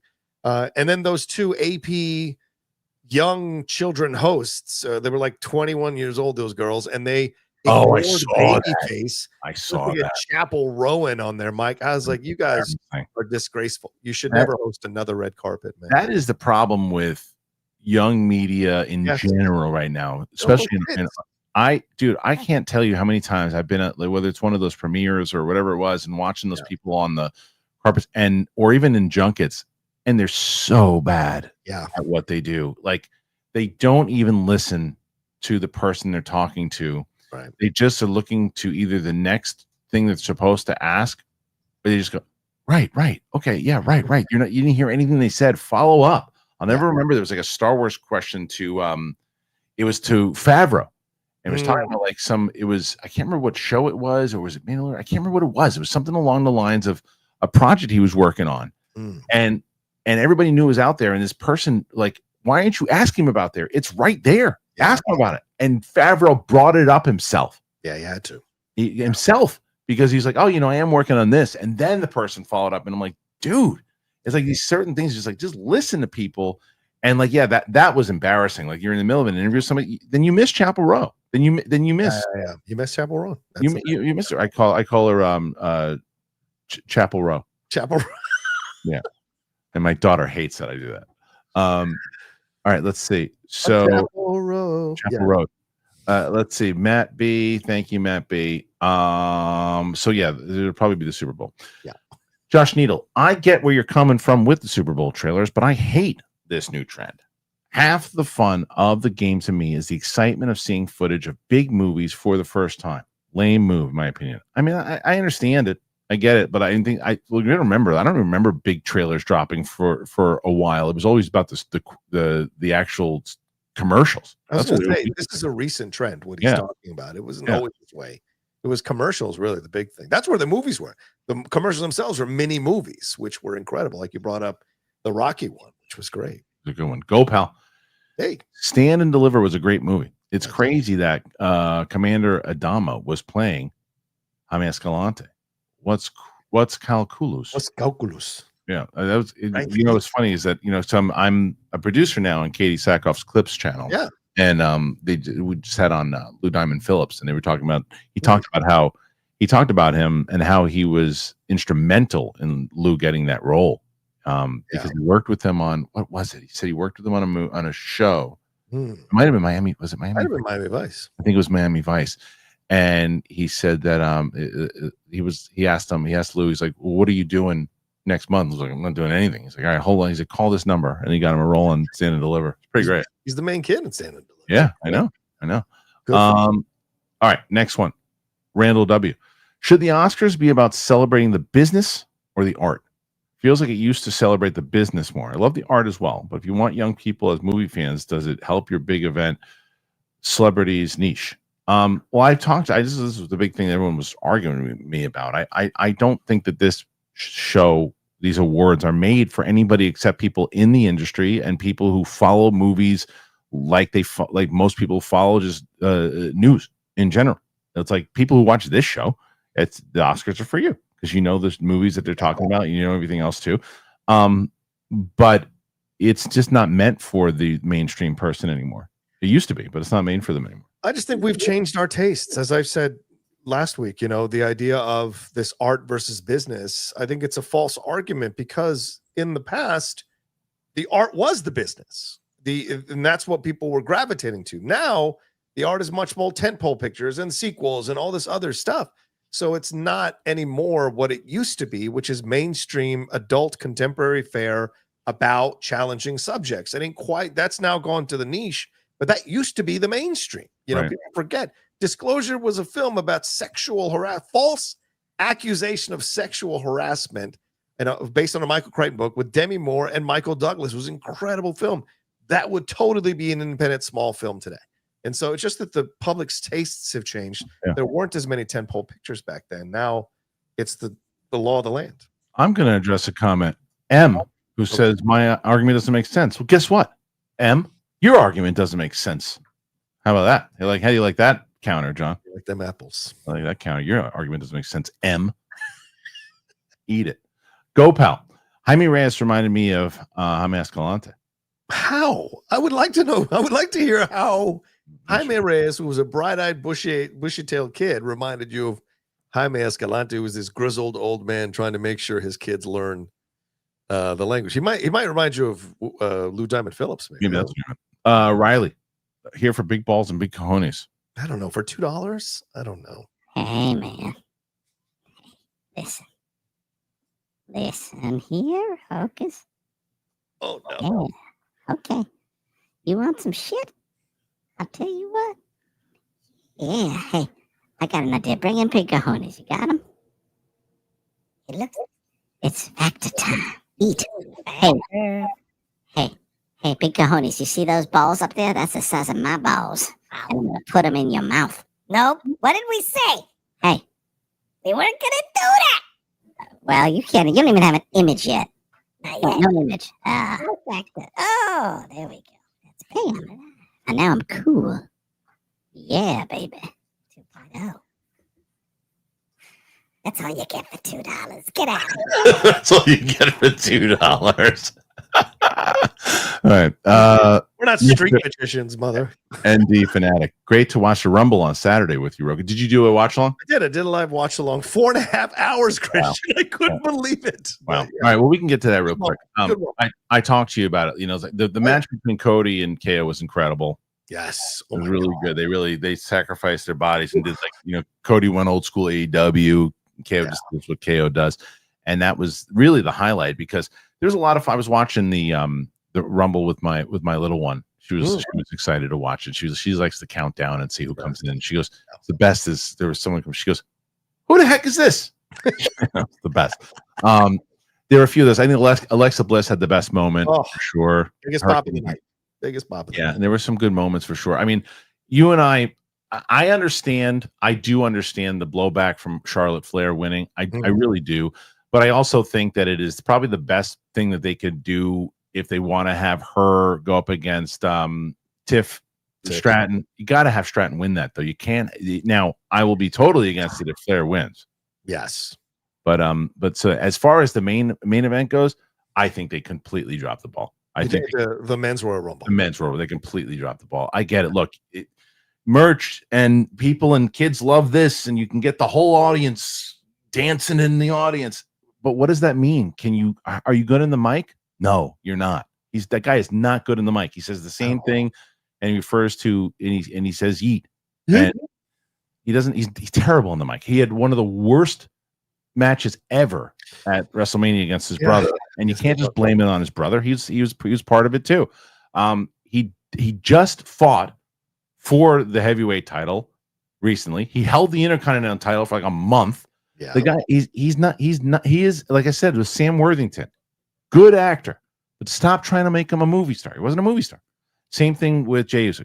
He's not a main event guy, and that's a waste of a main event spot. Okay, I disagree with you.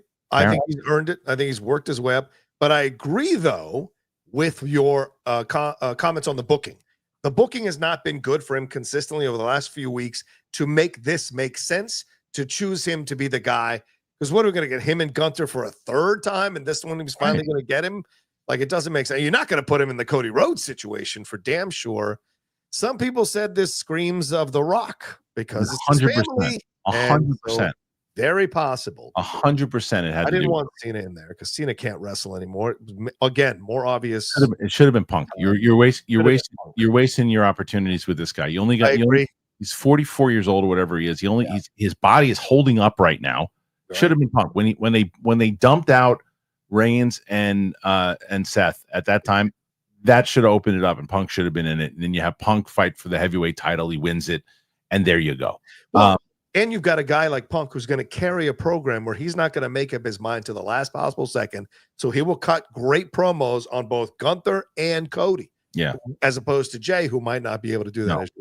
The only thing that I think that you could really, the question is that I always said, I was talking to Chris Van Vliet about this. We were texting back and forth, to which he was way more, he's just a way more positive person in general.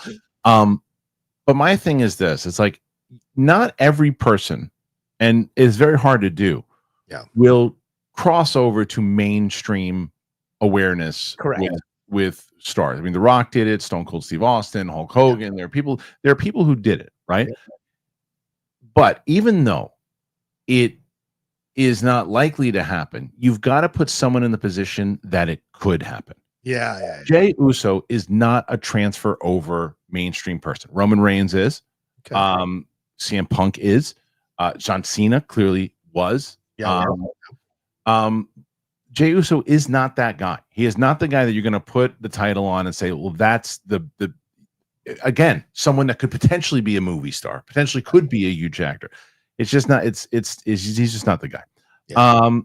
Anyway, next one is Renetta W. Hey guys, Rocha, did you see how Kendrick swept the Grammys with his diss track? Wow.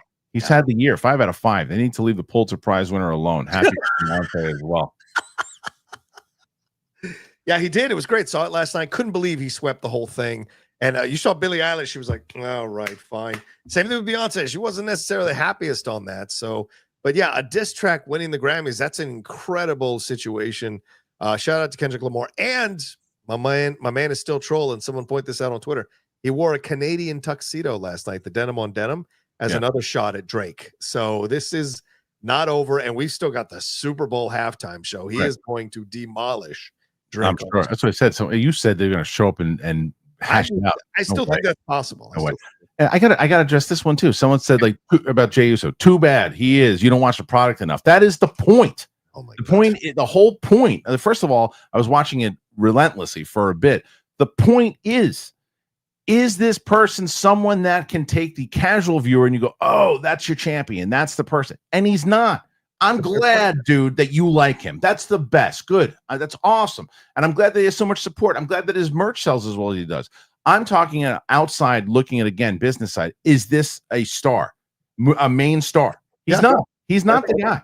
I think that's a fair opinion and analysis to have, Kristian, because this guy clearly watches the product all the time, and so he has an opinion on it. But he's still comment. You don't watch the product enough. Well, then they should only make the thing for hardcore wrestling fans. It's not WrestleMania. What we just say, art versus business, right? If you're trying to get the casual viewer to watch WrestleMania, that's just like the Super Bowl. That's their big thing, which is why they do the commercials and the trailers. It's to get the casual people to watch the game. Same thing with WrestleMania. You want the casual viewer to turn it on. And so that's the game they're playing there. Yeah. And they didn't and someone's like, well, Jay's so over right now. So was LA Knight. What'd they do to him? They buried him. Buried LA. Yeah. Damn it. Mr. ND Fanatic, if I sprints to your contract could have kept random ducks. I'm like, I don't know what this means. Probably would have gone wild to see. You okay, eat. Okay. I don't really understand it, but I appreciate the donation. Edit Muhammad. Did Dallas cost Luka $100 million on his contract? Yes. Because Luka could have re-signed with Dallas next year in 2026 for $345 million. Now being traded to the Lakers, he can only sign the Supermax for, I think, $265. But in LA, they'll make it up to you with endorsements. And exactly. Cry me a river. Yeah, exactly. Cry me a river. Ralph, thoughts on the opening of the Brutalist epic score? It's a really, really good. I'm actually very excited to finish it. Yeah. I'm very excited to finish it. Wait till you get to that second part, bro. Oof. I know, I'm sure. Ash Treefon. I love base Transformers for Shia alone. The way he gets actors like him and Gyllenhaal and Ambulance to go balls to the wall is amazing ridiculousness. Sure. By the way, shout out to Ash's Avatar. That's from Cinema Paradiso, one of the great international movies. Yeah, it is. I agree with you. Yes, everything you said. People love to unwind in Bay's hands, and he lets them. So why not? I am Jax 12. Unfamiliar with the Oscar nom process, but feel like some of this could have been avoided with better due diligence before nominated announcements. Rule changes? Maybe there's there is, because of there has to be kind of a thing that you pay attention to, or I don't know about. Look, if you're going to have a behavior and that type of thing, these tweets were made years ago too. 2020. No, there was some from like 2016, I thought too. Yeah, a couple from 2016, but most of them are from 2020, 2021 during COVID. Yeah. But like, this is the thing. The Academy should not be the one that has to go through the nominees' tweets. That has to be the studio's responsibility. And I think THR wrote an article calling out Netflix's social media team for not doing their due diligence and vetting these actors and what have you for the situation. So I think it's more a fault of the studio. And I think the Academy has the right to rescind a nomination because they can say to the studio, you didn't do your due diligence, so we're removing the nomination. Suck it. I think that's a better route. John Rowe, the pout law. There you go. I couldn't say this verbally over the air, so I'll just type it out. I'm not wearing any pants, and I'm sitting on a bucket, so no bathroom breaks here, folks. That's nice. That's a shame. I mean, the pout law is tough. It's a he shows up on a lot of shows. He's a terrible clone of me. It's a shame. Jim 1, could Captain America 4 underperform in Canada and Mexico? Let's see how this plays first before he's talking about tariffs. Oh, that's ridiculous. Yeah. But we gotta see. I think John made a good point before how it plays. Gopal, I heard the name Jamie and I brought Escalante to mind. That's the first Jamie in my head. Fair enough. Michael McKenzie. Hey, gents, I was at a Senators game on Saturday, and it was a Star Wars themed night. It made me wonder, would you go to a sporting event you don't give a F about if it was about Star Wars? Sorry, we'd boo. No, I wouldn't. Not these days. Not these days. Yeah. Just like, not really. Yeah, I don't like to go to public events with a lot of people anymore, just for a number of reasons. But yes, that the Star Wars thing would have been fun younger. And the boo thing, I think he's referencing some of the Canadian fans booed the U.S. anthem over the weekend in their respective sporting events. Yeah, I see some people who are writing, did they miss my first super chat? The answer is probably yes, because like I said, John's going to go through them in a second, the ones that we missed, because I missed a bunch because I signed out before and I only have so many here. So once I go through all the ones that I do have, John's going to go back and look at the ones that I missed. Hang tight. Matt Bull. What's up, James? While I didn't like Jey Uso winning either, if he chooses Gunther, it sets up high viewership for the Chamber and the real WrestleMania event, whether it's Punk, Cena, Seth, Drew, Paul, etc., etc. Yeah, I mean, sure, but wouldn't you want both nights? I mean, Seth Rollins and Drew was awesome last year. Yeah, that made the heavyweight title so much more valid. Yeah. I just think it almost makes it like a step above the Intercontinental Championship. Well, we'll see what happens in Elimination Chamber, because I mean, certainly WWE recently has shown the ability to adapt on the fly and change things. Like they had The Rock facing Roman initially, but then the reaction was so strong, they switched it back to Cody. So there's a very strong possibility that, judging from the reactions, they make some changes at Elimination Chamber to set up the two matches for the two separate titles. We'll see. Next one. Josfos. Emilia Perez should be judged on performance, which isn't great. You need to be Latino to make a film loved by Latinos. I understand that statement. I do understand that statement too. There's a difference here. Yeah. Now, you don't need to be Latino. Oh, no, it said you don't need to be Latino to make a film loved by Latinos. Yeah. Nacho Libre proved that. That was my point earlier. I love Nacho Libre, and you're 100% right, Just Folks. I love Nacho Libre. There's not a Latino bone in Jack Black's body, and he's fantastic. Oh my God! Someone quote Mr. ND Fanatic. I was quoting "Grasping at Straws." Just saw it. Oh, I got to go back to that now. Now I got to see. What is Grasping at Straws? That's my pilot that I made. With Eliza Schlesinger and nice. Where is it? Oh, there it is. Okay.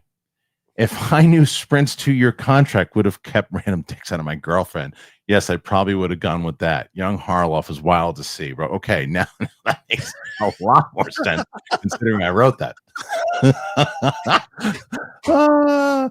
If I knew this means 2 years, I was very proud of myself with that joke. If I knew that Sprint's 2-year contract would keep random dicks out of my girlfriend. Yes, thank you very much. I love it. Okay. Brooklyn, breaking. I just read that Henry Cavill is confirmed for Bond. What? No. That's not true. People have been pushing that narrative for a few days. Not true. Luis Soria Ramirez, how about the name Huevotes and not Big Cojones? I guess we haven't really coined it yet. Yeah. Jasper, what movie made you fall in love with the craft? I mean, Star Wars is the easy answer and the true answer. John?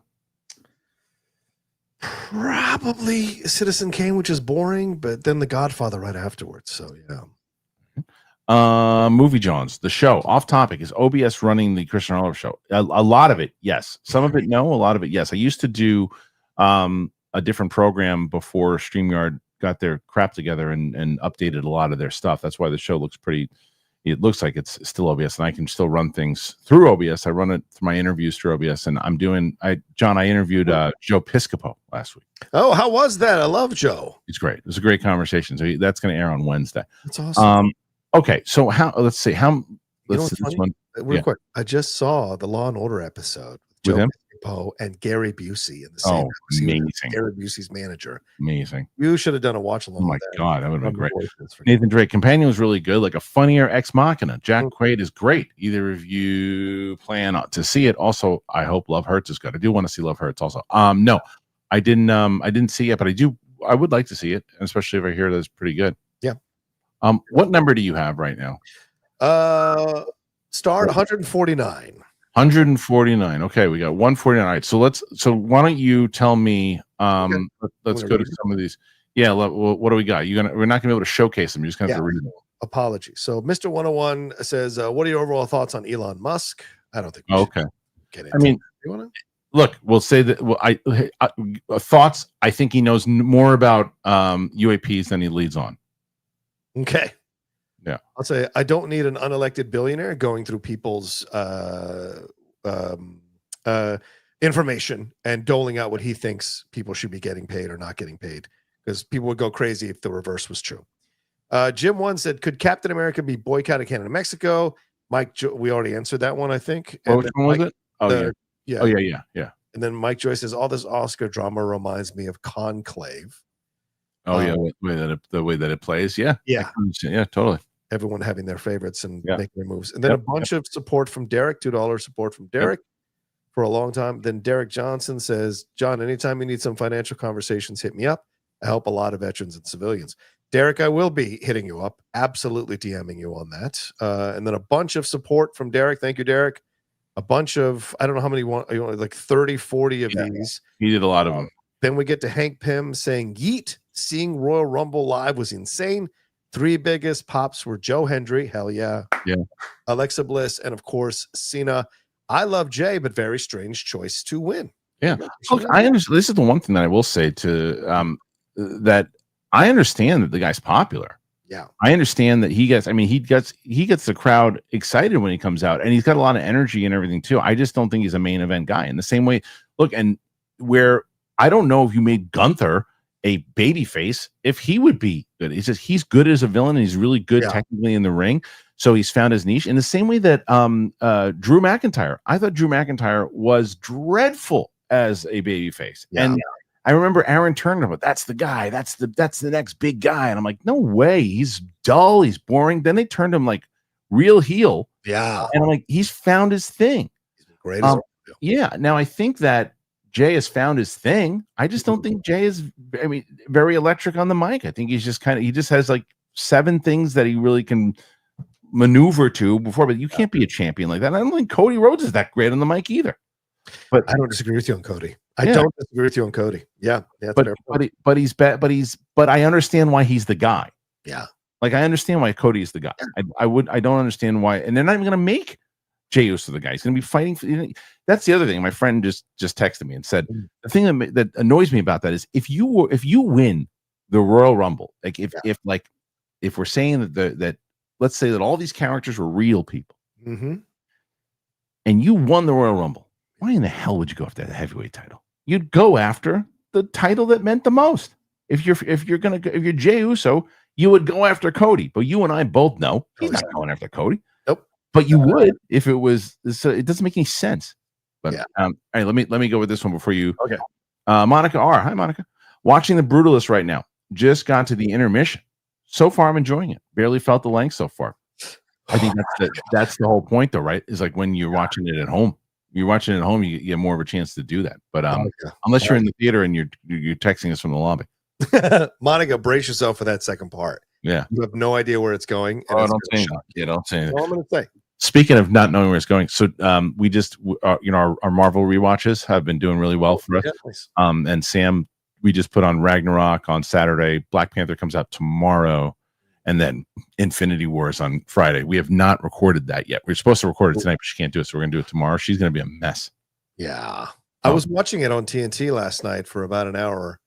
Dude, it hits even with the commercial breaks. It's Yeah, and so that's how you. That's a damn good movie, man. The Spider-Man moment. Good night. Monica says she is watching it at the theater. Well, there you go. Oh, All right, what's the next one? Hank Pam says, was hoping Logan Paul would dump out Cena to win the Rumble. I want to see a heel win the Rumble. Thoughts on what's next for Punk, Rollins, and Roman? Probably going to wind up doing like a, was it the chamber match or whatever, and Punk will wind up winning that. I would assume, because you want to see Roman. I would like to see Roman fight The Rock. That would be a good one in a like just a one-on-one match if they're going to do it. I don't know if they're going to do it. I think they could make that happen, but like I'd like to see Punk go for the title if he's going to do it. Go for it. It'd be great if they gave it to him. They won't, but it'd be good to have them actually have a bunch. But that's the problem. Who is Screen Talk? You're about to get. You know what? I want to invite you on the fucking show. Screen Talk is pissing me off. So I don't see enough. I watch, first of all, whether or not I don't know how much you know. I wrote for the fucking company for a while. I was every single day was involved in it. For when I was Schmodown and everything else too, watching it every single day. And then I've taken a break for like since WrestleMania. Been watching that much. I know the business probably better than you, pal. So probably you do know the business, right? So give me a break. And for now, because again, you might be for the rest of it, you got to shut your ass. That's all I'm asking you for now. Just shut your ass. All right, go ahead. Okay. I think the Punk Rollins Roman thing could be a fun WrestleMania match, a triple threat with the three of them if you're not going to give them a shot at the titles. But yes, eventually Punk has to get a shot here. Derek Johnson says, last time I came on, I told people to check their finances. I'm going to say it again. Nothing political, but please make sure you're accounting for all your expenses. Please have access to information and make sure someone who shouldn't have access doesn't have access. So, yeah. Right. And then Derek says, what's up, bastages? Glad to be back. Nice Johnny Dangerously reference. Yeah. We talked about Johnny Dangerously for sure. Got to keep moving forward. Love the show and all the fans as always. And then a bunch of support from Derek as well. We got a couple from Tim Sim. Oh yeah, what's Tim say? Because Tim, I'm glad that you picked that one up because I missed it. There's two of them here from Tim. Thank you, Tim. Both $19.99 each. Thank you, Tim. Dropping this multi-super chat here at work as I'll watch later. Thoughts on Royal Rumble, especially Charlotte's biased favoritism still there post Vince, maybe nepotism, and Jay's Royal Rumble win to face Gunther or Cody. We've talked about that. Also, where will CM Punk, Seth Rollins, Roman Reigns, and Drew McIntyre storyline could go post Royal Rumble into Elimination Chamber and WrestleMania if they're not in the main event. Hope everyone had a good week. Has a good week ahead. So, Kristian, your thoughts on the Charlotte situation and these four guys? Yeah. Oh, the Charlotte situation, like I said, I think that I get it. I understand people right away because look, Flair and Triple H are tight. Yes. And you could see that happening. But I do think it's the right choice to have her go for a title because you can also get if you put Stratton over her, because look at what that did for Rhea Ripley when Rhea Ripley beat her. Yeah. it's a big. You should not have her win though. You Right. should not have her win. Right. So I would say, but I understand and I understand the pushback, but I also understand why they did it.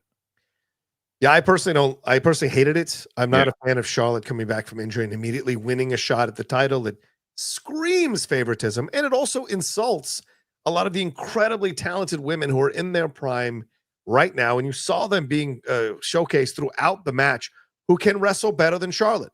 Stephanie McCour, Julia, Jordan Grace, Alexa Bliss is back. She was a way better wrestler than Charlotte. Charlotte can't hit a moonsault for 20 years now, still can't hit a moonsault. So you've got all these other wrestlers, Bailey. I mean, there's all these great, fantastic wrestlers that you got. Bianca, and you're putting him in the back seat for Charlotte. It just doesn't make any sense. It does scream of nepotism, and she is a fabricated, concocted thing, and it's super frustrating. And I think at the end of the day, people are going to say that she was actually the worst of the 4 horsewomen in terms of abilities in the ring. You know, would you put Bailey or Sasha? Would you put her above Bailey, Sasha, or Becky? I sure would. See, I would, because I'm not. I think Bailey's great for the business. I think Bailey is great, and I understand why she had the success she does. I'm just not a big Bailey person. Wow. To me, I think that Charlotte Flair to me does, and granted, it's because of who her pops is and everything too. But I think the pedigree, when I see her in there, I do see a champion, and I do think her time was yesterday. And I think that you should now use that pedigree to get new talent over. Clip champ Razor. Do you see LA Knight as a future champ, or see the new Zack Ryder? I think they missed the wave on that. I think they blew it with him. I think they blew it. I think the audience will tell you when they want somebody, and then if you don't listen to them, they go, "Oh, okay." It's because the shtick is kind of old now. It is, and he's 42. He's not getting any younger, man. So the idea of pushing him forward with all these other guys, I just don't think so. And I don't think he's in the Rock bloodline, like brotherhood. And I just don't think I think that's not going to help him. So yeah, it's a shame for LA, because I think LA's great. Nathan Drake, who saw Bianca censor at the Grammys? I think everybody did. I think even Big Balls and Big Cojones couldn't handle all that. No, they exploded together. Yes. It was absolutely. I mean, that was. Yeah, I just felt I felt bad for her. Yeah. And Kim, I had 2 early super chats that I believe you missed. Did you get that? We just read them. Yeah. You just read them. Okay. Are those all the ones that you got, John? One more. Al Rencha said Transformers is still dead thanks to Bay. #truth. That's ridiculous. It's not dead when it made $4.5 billion, Al. For God's sake. Stupid argument. Christian Medard. Fatu is my favorite new wrestler. He's exciting. Ooh, Christian. Jacob Fatu. He was scary. Yeah. Scary. Is that all the questions? I think. How many do you have total? Wow. How many do you have total? I have 154. You have 154. Okay, so 154. Well, I think that Derek put in a ton of just support ones for you. Yeah. So we're at 154 with 142. If anybody wants to keep us on the air, you can. So yes, someone wrote Rhea Ripley over Julia Roberts. Get out of my face. Ridiculous. I mean, now I would say yes. Now, yes. You really? You would take a 28-year-old woman over a 57-year-old woman, no. John? It's not about ages. It's about the way they look now. I still tell you, even with that, I would still Stratus over Rhea Ripley. People think I'm crazy anyway. I told you, Julia Roberts over Sydney Sweeney. That's right, bitches. Today, what you would take Julia Roberts 100% today? 100%. Wow. That's right. Now everybody can go nuts. Did you like the When Harry Met Sally commercial they've released, the Hellmans? Have you seen this? Yeah, it was fun. It's nice to see that for sure. Okay. All right. I think that's it then. Do we miss? I want to mate. Do we miss anything there, or I want to make sure that we got everybody. Has anyone not had their thing read out? Because I want to make sure. Yeah, because that's exactly right. I'm heartbroken reading it to 200, because I mean that would have been enough. 156 is pretty damn good. I don't think it's. I don't know if I don't know anybody's going to beat 156. I don't know what it is. And Koya going to get double whining, and they're going to beg people to get them to 175, and I can't compete with that, for God's sakes. Yeah. All right. Well, that's it, everybody. All right. Oh, Bobby Jackson said he's writing one. So all right, we'll wait for Bobby's. And then we'll see if Rocha is able to take out the rest of the crew this week. Roxy had a good performance last week, so we'll see. I love Rox. I'm shocked Rox is only won times. Rox is the best. Only because Jinx, I love you. and I'm not going to. And it's not forever, but it's just right now. I just put Jinx in timeout for making a comment about Julia Roberts. You don't do that here. You don't do that here. Just got banned. Not from the channel. Just for 5 minutes. We'll probably be off the air. When it comes back. But that's it. Derek throws in another one. Hey, thank you, Derek. I am Jax 12. Roxy comes in with the red again. You're in trouble. That's true. She wore red lipstick last week, and everybody lost their minds. Oh, she put the red lip on. Yeah. Nice. Bobby Jackson. Thoughts on Brandon Sklar being eyed to play Nova? Yeah, we talked about that. Yeah, what would you say? We talked about it on Friday. I don't want them to. Okay. I don't want them to. I don't know what a Nova is. It's like that to me. It's like give him Batman. Oh, Nova. What's a Nova? What's a Nova? Yeah, Okay, it's a Nova. powerful entity there in the Marvel, so it could be interesting. But Batman, I hear you. Maybe the way he's going. Yeah. I can't find the Cavill thing confirmed anywhere, so I think it's just people. Yeah, I think it's BS. Okay, so now what's your final number here? Now 159. 159. Well done, John. 159. So thank you everybody for joining us here today. John, where can the people find you? You can find me at The Rocha Says on Twitter, Instagram, and TikTok, and Blue Sky. Don't forget about Blue Sky. Trying to build up there. Please come follow me there. My YouTube channel, youtube.com/John Rocha Says, might be going live tonight to talk more about the Emilia Perez situation, the Justin Baldoni stuff, if I can get through that entire website. But I will I'm looking at going live tonight. And then tomorrow, a special spill, the tequila with my brother Winston A. Marshall in the afternoon, talking about that big Luka trade and other things like the Grammys and what have you. So look for all that coming up. And then tomorrow, of course, the Fantastic Four trailer stuff. But thank you, Kristian, for having me on. Yeah. Thanks, everybody. John, before you leave, do me a favor and give me a screenshot of the 160, I believe it is now, and just text that to me so I know what I'm working with this week. 161 right now. 161. Okay, so just text that to me so I have it. Thank you guys for joining us here today. As I mentioned, thank you to John. Oh, we got more now. So it might be. Oh, all right. Paul Hitchcock became a new member, so I guess that's 163. Steph is on this week. Steph's on Thursday, and I think and I don't know when Brett's on. I think he's coming on this week, and I got to figure out between him and Mike. How's he doing? Sheridan. He's good. He's just been battling back. Oh, we got another one. Uh-oh. There you go. Aiden Mujaba. I like Jay winning his WHC match versus Gunther versus WrestleMania, World Heavyweight Championship. Yeah, is the culmination of a 5-year story when he first became main event Jay Uso. Right, but that goes back to what John and I talked about before. Yeah, they were going to do that. They handled the booking terribly. They shouldn't have had him fight Gunther recently. They should have built up. They shouldn't when he was. The way that they did it was really well was when he was losing all those close fights because his brother kept getting involved, and the build up to that match was great. And how he just couldn't get it done every time he was right there. Yeah. His brother or somebody else would get involved. That was great. Yeah, it was great. But now it's just like they dropped the ball on it. They dropped the ball on it. Yeah. Derek Johnson's support. Thank you, Derek. Oh, we gotta stay on that. I know. Sun Tzu. New Spider-Man cartoon is dope. I haven't seen it yet. Don't see the problem. So what? Norman is black. Nobody complained when ScarJo was cast as the Major and Ghost in the Shell. Well, people definitely complained. That's not true. But it doesn't mean that they shouldn't. Your point's not lost. But yes, they did very much so and very loudly. The two were this one and Emma Stone in Aloha playing a Japanese or an Asian character. So please, no. Yeah. Did you address, this is from Saul. What's up, Saul? Did you address the wrestling controversy over the weekend about how Rocha thinks I'm too skinny?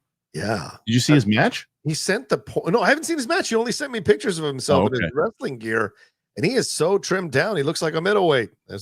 He is the perfect person to be a wrestler. I'll tell you, dude, he is strong as a bull. Really? Dude. So we did, I don't even know if I've ever told him this.